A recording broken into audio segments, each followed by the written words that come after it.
speak when they were in Babylon? Babylonese. Aramaic. Okay?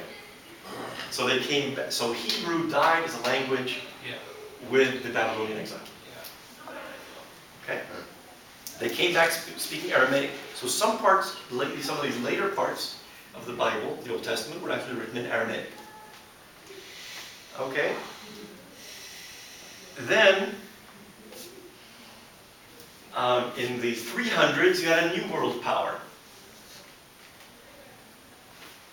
What power am I talking about? Alexander the Great. And he spread, it's called Hellenism, which means, and including the Greek language. So by the time we get to 300 BC, the largest single group of Jews is actually living not in Jerusalem or Canaan, Palestine, but in Alexandria. And one of Alexander's successors, because he divided his kingdom among 4 generals. So the Ptolemies, one of his generals was Ptolemy, so the Ptolemies ruled Alexandria, and you know who the last Ptolemy ruler was? Cleopatra. Okay. For Elizabeth Taylor.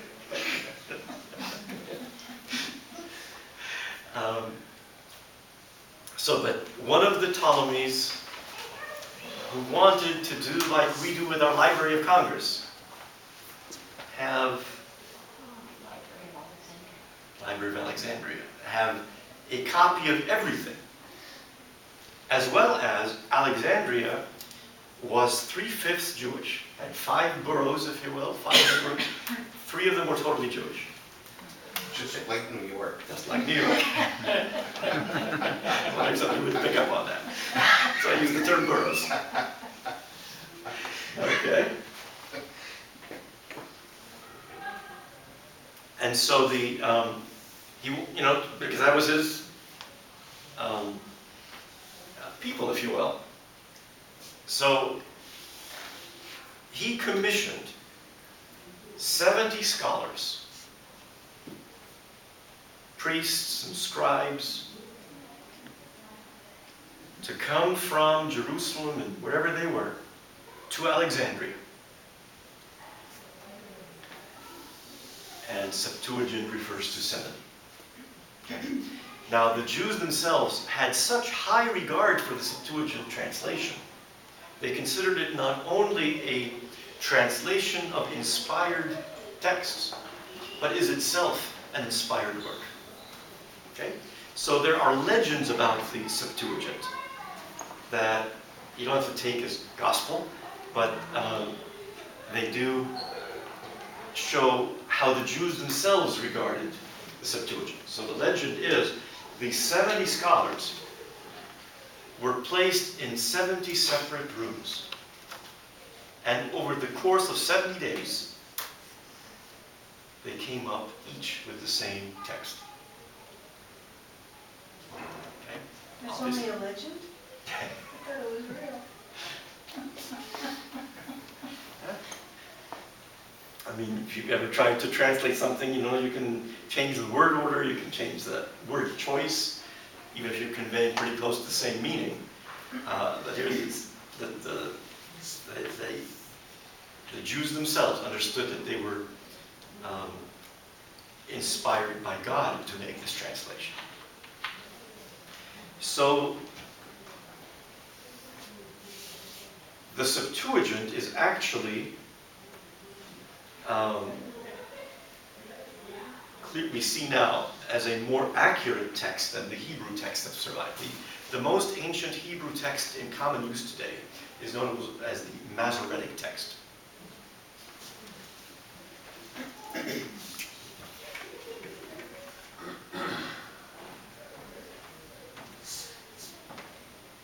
Okay, the Masoretes were a group of scribes in the Middle Ages in Europe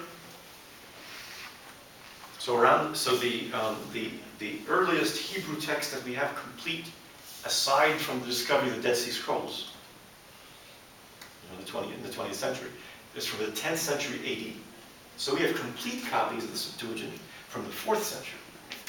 So we actually have older Greek texts than Hebrew texts. And if you read the Old Testament, like in the RSV, many places you'll have footnotes, and it'll say GK, colon, and then a text there. Or HEB, colon, meaning the Hebrew said this, the Greek said that. Septuagint versus the Masoretic text. And one of the interesting notes that you see various points is when the RSV translators to English, they say the Hebrew, hopelessly corrupt. They put it that way. Okay. One of the other things, as I said, is the discrepancy between the numbering of the Psalms. So, Psalms 1 through 8 in the Septuagint, or Greek, matches 1 through 8 in the Hebrew.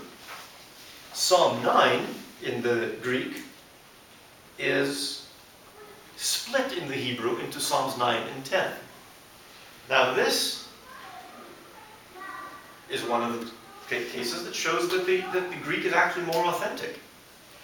Because if you look at it in the Hebrew, it's an acrostic. What's an acrostic? First letters of each could be a word or So something, each spell verse something. begins with a subsequent letter of the alphabet. So verse 1 begins with the letter Aleph. The second verse begins with the letter Bet. Third, the letter Gimel, and so forth. And it's clear it's an acrostic, it should be one piece, running through what's the Hebrew 9 and 10.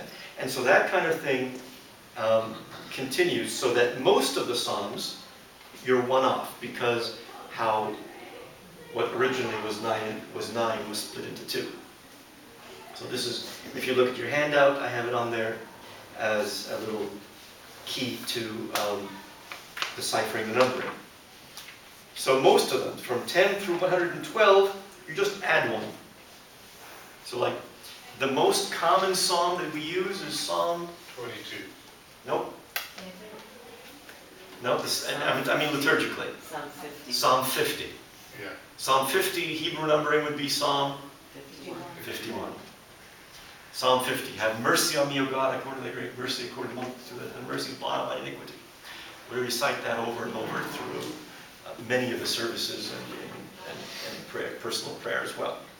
I was thinking, though, the most famous in the world is, Sure. the Lord is my shepherd. All right? And then it happens again. Psalm 113 is split into 114 and 115. So from there you're 2 off, but then you come back together anyway. So we end up with 115 in both cases. There are similar numbering issues with the book of Isaiah and Daniel and other parts, but. What do they do with Psalm 119? It's Psalm 118, Fred. Okay, but I mean, each section is based on a letter of the Hebrew alphabet. Right. I could be mistaken, but I think there's different numbers of letters in Hebrew than in Greek. Oh, that's true. I mean, you really can't translate and keep the acrostic. Thank you. But what I'm saying is, if you look back to the Hebrew, it's clear that it should have been one psalm because it's now split. You have half the alphabet, the first half, and then the second half of the alphabet is in a different psalm. Okay, so what I'm trying to tell you is that the Septuagint was held in high regard by the Jews themselves, and this is the scriptures as it was known at the time of Jesus. The New Testament always quotes the Old Testament according to the Septuagint. Okay. So what happened?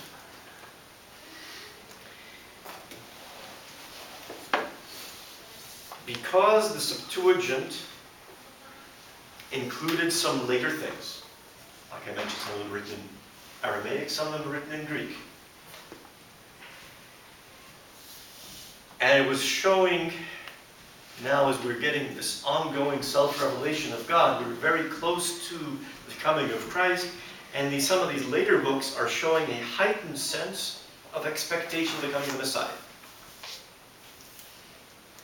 So after the church is already established, Christianity is established, there is a council of Jews in the year 100. Okay, this is significant.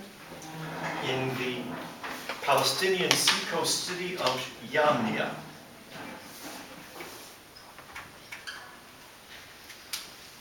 The J is a yes sound. And the Jews decide to, for the first time, close their camp. I mean, we're not going to keep adding books. And in fact, they decided to remove a bunch of books that were already in use. Basically, the later things. The ones that were showing more expectation of the coming of the Messiah. Ostensibly, they said that we are removing these books that do not have a Hebrew original. Okay? But we've found from the Dead Sea Scrolls that a lot of these things had Hebrew originals. They still removed them. Okay? But this was in reaction to Christianity. And sometimes the differences between the Greek text and the Hebrew text is very significant. For example, something such as, "Behold, a virgin shall conceive and bear a son. She'll call his name Emmanuel," in Isaiah. Whereas the Hebrew simply says a young woman.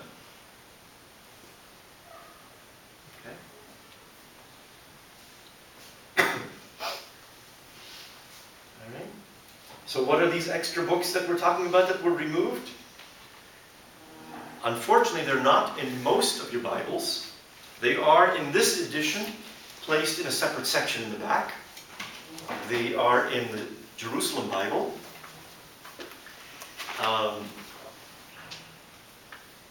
But it was simply part of the Christian Bible. You know, the church decided what was going to be in the New Testament, but we didn't even think about the Old Testament. The early church continued to use the scriptures that they were using as Jews. It wasn't a separate decision, what shall we have or not. Okay, it was the Jews who decided to take stuff out after the church was already established, up and running, if you will. But the reformers, Martin Luther in particular, in his conflict with the Roman Catholic Church, didn't know about this Council of Yamnia and what happened there and when. So what the Protestant reformers did is pull out these books that the Jews didn't have. They said these must have been invented by the Roman Catholic Church, since the Jews don't have them. They're contemporary Jews. Okay? They said, but the church would always have them. It's just part of the Bible. Martin Luther said, put them in a separate section. These are good for edification, but not for forming doctrine out of these. Okay? So Protestant Bible editions actually always had these books, but in a separate section. The King James Bible, when it was first published,